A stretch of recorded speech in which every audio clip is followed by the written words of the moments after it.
రెండే పెడల్స్ ఉన్నాయి కదని చాలామంది రెండు పెడల్స్ని రెండు కాళ్ళతో ఆపరేట్ చేసుకుంటాను అనుకుంటారు. కానీ అది చాలా పొరపాటు. అలా చేయకూడదు. రెండు పెడల్స్ ఉన్నాయంటే అవి రైట్ లెగ్ కోసం మాత్రమే. రైట్ లెగ్తోనే మేనేజ్ చేయాలి. ఎందుకంటే యాక్సిలరేటర్ అవసరం ఉన్నప్పుడు బ్రేక్ అవసరం ఉండదు, బ్రేక్ అవసరం ఉండేటప్పుడు యాక్సిలరేటర్ అవసరం ఉండదు. కాబట్టి ఆ రెండు పెడల్స్ని ఒకే లెగ్తో మనం ఆపరేట్ చేయొచ్చు. Okay, first point. Hi friends, Mohan drive జోన్కి స్వాగతం. ఈ మధ్య మార్కెట్లోకి ఎక్కువగా ఆటో ట్రాన్స్మిషన్ వెహికల్స్ యూజ్ చేస్తున్నారు. ఆటో ట్రాన్స్మిషన్ అంటే చాలా రకాలు ఉన్నాయి. ఏఎంటీ, డీసీటీ, సిబిటీ, ఐఎంటీ ఇవన్నీ ఉన్నాయి కదా. ఐఎంటీకి అయితే గేర్స్ ఉంటాయి, క్లచ్ ఉండదు. యాక్సిలరేటర్, బ్రేక్ మాత్రం ఉంటాయి, క్లచ్ కూడా ఉండదు. సో ఇప్పుడు ఐఎంటీకి అయితే గేర్స్ మార్చాలి, దానికి క్లచ్ ఉండదు. సో మిగతావన్నీ సేమ్. డీసీటీ, ఏఎంటీ అన్నీ ఉన్నాయి కదా, ఇవన్నీ సేమ్ ఉంటాయి. ఇప్పుడు నేను కూర్చున్నది ఆటో ట్రాన్స్మిషన్ వెహికల్. దీనికి ఏంటంటే యాక్సిలరేటర్, బ్రేకే ఉంటాయి. సో ఈ వెహికల్ ఏ విధంగా డ్రైవ్ చేయాలనేది నేను ఈ వీడియోలో చాలా క్లియర్గా చెప్పబోతున్నాను. వీడియో మొత్తం చూడండి, మీరు చాలా తెలుసుకుంటారు ఈ వీడియోలో. ఆటో ట్రాన్స్మిషన్ గేర్ అంటే గేర్ లెవర్ని ఏ విధంగా యూజ్ చేయాలి, అక్కడ ఏమేమి ఉంటాయో చెప్పబోతున్నాను. ఫ్రెండ్స్ ఇది ఆటో ట్రాన్స్మిషన్ యొక్క గేర్ లెవర్. ఫస్ట్ ఏముంది? పి ఉంది, తర్వాత ఆర్ ఉంది, తర్వాత ఎన్ ఉంది, తర్వాత డి ఉంది, తర్వాత ఎస్ ఉంది. సో ఫస్ట్ ఏంటి? ఫస్ట్ పి ఫర్ పార్కింగ్ అనమాట. P for parking, R for reverse, and N for neutral, and D for drive, S for sports. Sports mode అనేది మనము కంటిన్యూ హైవే మీద వెళ్ళేటప్పుడు వాడతాము. తర్వాత డ్రైవ్ మోడ్ అనేది కామన్గా మనము డ్రైవ్ చేసేటప్పుడు వాడతాము. తర్వాత న్యూట్రల్ అనేది ఎక్కడైనా మనము కొద్దిసేపు ఆపడం కోసం, లేదంటే సిగ్నల్ దగ్గర ఆగుతాం కదా, అలాంటప్పుడు న్యూట్రల్ యూస్ చేస్తాము. ఎక్కడైనా రివర్స్ వెళ్ళేటప్పుడు రివర్స్ గేర్ యూజ్ చేస్తాం పార్కింగ్ టైంలో. తర్వాత పీ ఫర్ పార్కింగ్ చేసేటప్పుడు రివర్స్ చేస్తాం కదా, అప్పుడు యూజ్ చేస్తాం రివర్స్. తర్వాత పూర్తిగా పర్మనెంట్గా పార్క్ చేసేటప్పుడు పీఏ వాడతాం.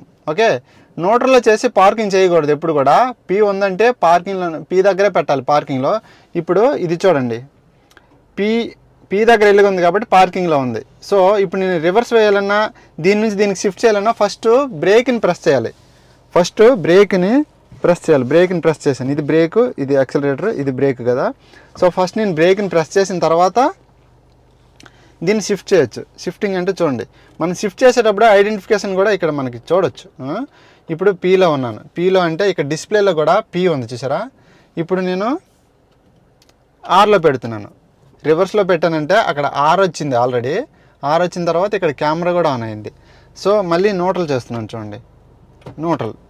న్యూట్రల్ చేశాను. ఇక్కడ డిస్ప్లేలో కూడా న్యూట్రల్ వచ్చింది. సో ఇక్కడ న్యూట్రల్ దగ్గర కూడా బల్బ్ వెలుగుతుంది.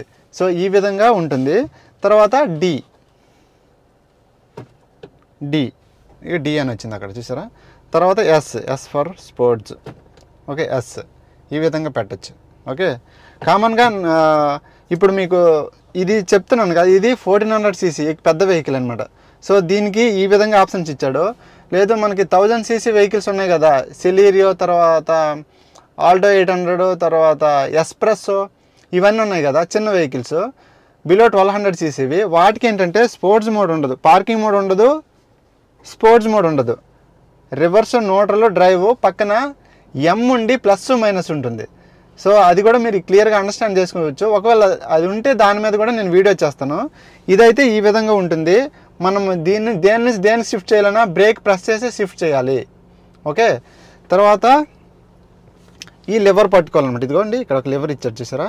ప్రతిదానికి ఈ లెవర్ ఉంటుంది. ఈ లెవర్ పట్టుకొని షిఫ్ట్ చేయాలి, లేదంటే లాక్లో ఉంటుంది, లాగినా రాదు. ఈ విధంగా చాలా క్లియర్గా మీరు డ్రైవ్ చేయొచ్చు. ఆటో ట్రాన్స్మిషన్ ఏ విధంగా ఫస్ట్ మూమెంట్ చేయాలి, ఏ విధంగా ఆపరేట్ చేయాలనేది నేను ఈ వీడియోలో చాలా క్లియర్గా చెప్పబోతున్నాను. ఫ్రెండ్స్, ఆటో ట్రాన్స్మిషన్ అంటే మనకి కింద కనబడేవి యాక్సిలరేటర్, బ్రేకే రెండే ఉంటాయి. సో ఆ రెండింటిని ఏ విధంగా ఆపరేట్ చేయాలనేది నేను చాలా క్లియర్గా ఎక్స్ప్లెయిన్ చేయబోతున్నాను. సో ఇప్పుడు నేను మూవ్ చేస్తున్నాను. చూడండి, ఇప్పుడు కింద యాక్సిలరేటర్, బ్రేక్ ఉన్నాయి, ఈ రెండు ఉన్నాయి కదా. ఈ రెండింటిని ఇప్పుడు నేను ఆపరేట్ చేస్తున్నాను. ఇప్పుడు ఫుల్ బ్రేక్ పట్టుకొని డ్రైవ్లో పెట్టాను, వెళ్తున్నాను. హ్యాండ్ బ్రేక్ రిలీజ్ చేశాను. సో ఇప్పుడు మూవ్ చేస్తున్నాను. ఓకే, ఇప్పుడు ఇలా వెళ్ళేటప్పుడు ఇప్పుడు వెళ్తున్నాను, యాక్సిలరేటర్ ఇస్తున్నాను. సో ఇప్పుడు యాక్సిలరేటర్ 0లో ఉన్నా సరే, అది చిన్న అప్ ఉన్నా సరే, అది కంటిన్యూ వెళ్తూనే ఉంటుంది. గమనించండి. ఇప్పుడు ఎక్కడైనా ఆపాలంటే జస్ట్ ఇలా బ్రేక్ వేసామంటే చాలా ఆగిపోతుంది. ఇది బ్రేక్ వేయడం, ఆగిపోయింది. మళ్ళీ బ్రేక్ వెళ్తే చాలు ముందుకు వెళ్తూనే ఉంటుంది. ఓకే, బ్రేక్ వదిలి బ్రేక్ వదిలిన తర్వాత యాక్సిలరేటర్ ఇవ్వాల్సిన అవసరం లేదు చిన్న మూమెంట్ కోసం. బ్రేక్ వదిలితే చాలు ముందుకెళ్తూ ఉంటుంది, మనము స్పీడ్ కోసం యాక్సిలరేటర్ ఇవ్వచ్చు. ఇప్పుడు నేను యాక్సిలరేటర్ ఇస్తున్నాను ఈ విధంగా, మళ్ళీ బ్రేక్ వేస్తున్నాను. ఓకే, ఇది ఆటో ట్రాన్స్మిషన్ డ్రైవ్ చేసే విధానం. కానీ లెఫ్ట్ లెగ్ మాత్రం రెస్ట్లోనే ఉండాలి, కంప్లీట్ రెస్ట్లో ఉండాలి. ఇప్పుడు నా లెగ్ రెస్ట్లోనే ఉంది, సో నేను యూజ్ చేయట్లేదు left leg, only right leg. Accelerator బ్రేక్కి రైట్ లెగ్గే యూజ్ చేస్తున్నాను, అది చాలా ఇంపార్టెంట్, అలాగే యూజ్ చేయాలి. ఓకే, ఇప్పుడు నేను ఇక్కడ లెఫ్ట్ అని తీసుకుంటున్నాను, లెఫ్ట్ మిర్రర్ చూస్తున్నాను. ఇప్పుడు లెఫ్ట్కి టర్న్ అవుతున్నాను, ఇలా టైం ఉన్నాయి, మళ్ళీ స్ట్రైట్ చేస్తున్నాను ఈ విధంగా. చూడండి ఇది అప్, ఇది నేను ఇక్కడ బ్రేక్ వేస్తున్నాను, బ్రేక్ వేసాను. ఓకే, అప్లోనే బ్రేక్ వేసాను. ఇప్పుడు బ్రేక్ వదిలితే చాలు ముందుకు వెళ్ళిపోతుంటుంది. యాక్సిలేటర్ ఇస్తున్నాను ఈ విధంగా, చూసారా ఎంత క్లియర్గా వెళ్తుందా. మళ్ళీ బ్రేక్ వేసాను, అప్లో కూడా పెద్ద అప్ అయితే ముందుకు వెళ్ళకుండా బ్రేక్ వదిలాను, యాక్సిలేటర్ ఇస్తున్నాను. ఓకే, ఈ విధంగా మనము ఆటో ట్రాన్స్మిషన్ వెహికల్ని చాలా ఈజీగా డ్రైవ్ చేయొచ్చు. ఇప్పుడు రైట్ సైడ్ టర్న్ తీసుకుంటున్నాను.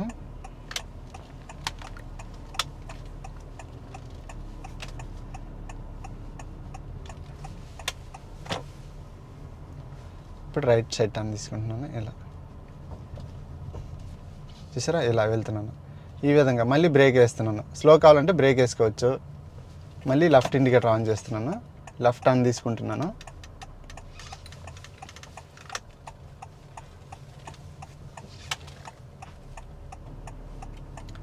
ఓకే, ఇప్పుడు స్ట్రైట్ చేస్తున్నాను, ఇలా ఈ విధంగా ఇలా చేయొచ్చు అనమాట. ఇప్పుడు రైట్ టర్న్ తీసుకుంటున్నాను, ఇలా మళ్ళీ స్ట్రైట్ చేస్తున్నాను నెమ్మదిగా, ఈ విధంగా స్ట్రైట్ చేస్తున్నాను.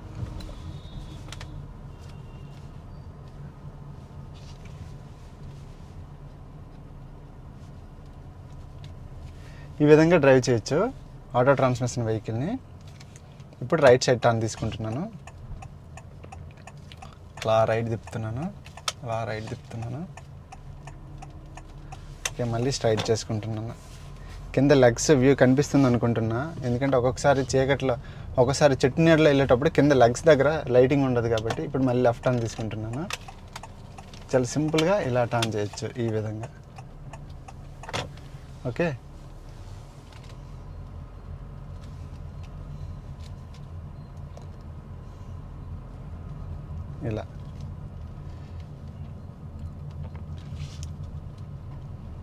ఇలా ఇప్పుడు రైట్ టర్న్ తీసుకుంటున్నాను, అలా రైట్కి టర్న్ అవుతున్నాను. ఓకే, మళ్ళీ స్ట్రైట్. ఓకే, ఈ విధంగా చేయొచ్చు. మళ్ళీ రైట్కి టర్న్ అవుతున్నాను.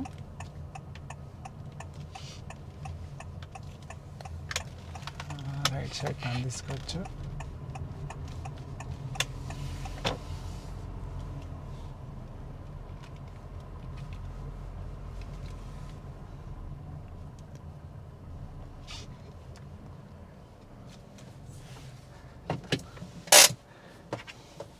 ఓకే ఫ్రెండ్స్, ఈ విధంగా ఆటో ట్రాన్స్మిషన్ డ్రైవ్ చేయొచ్చు. ఆటో ట్రాన్స్మిషన్ డ్రైవింగ్లో ఇంకేమైనా డౌట్స్ ఉంటే నాకు అడగండి, నేను వీడియో చేస్తాను, లేదంటే దానికి ఆన్సర్ ఇస్తాను. తర్వాత నా నెక్స్ట్ వీడియో కూడా ఆటో ట్రాన్స్మిషన్ మీదే చేస్తాను. దాంట్లో ఏంటి చెప్తానంటే, హిల్ మూమెంట్, ఆటో ట్రాన్స్మిషన్ అప్లో ఆగిపోతే ఏ విధంగా చేయాలి, ఆటో ట్రాన్స్మిషన్ వెనక్కి వెళ్ళేటప్పుడు అప్ ఉంటే ఏ విధంగా వెనక్కి వెళ్ళాలి, ఇవన్నీ చాలా క్లియర్గా ఎక్స్ప్లెయిన్ చేస్తాను. ఈ విధంగా ఆటో ట్రాన్స్మిషన్ ఉంటుంది, ఈ విధంగా డ్రైవ్ చేయాలి. Okay, thank you so much.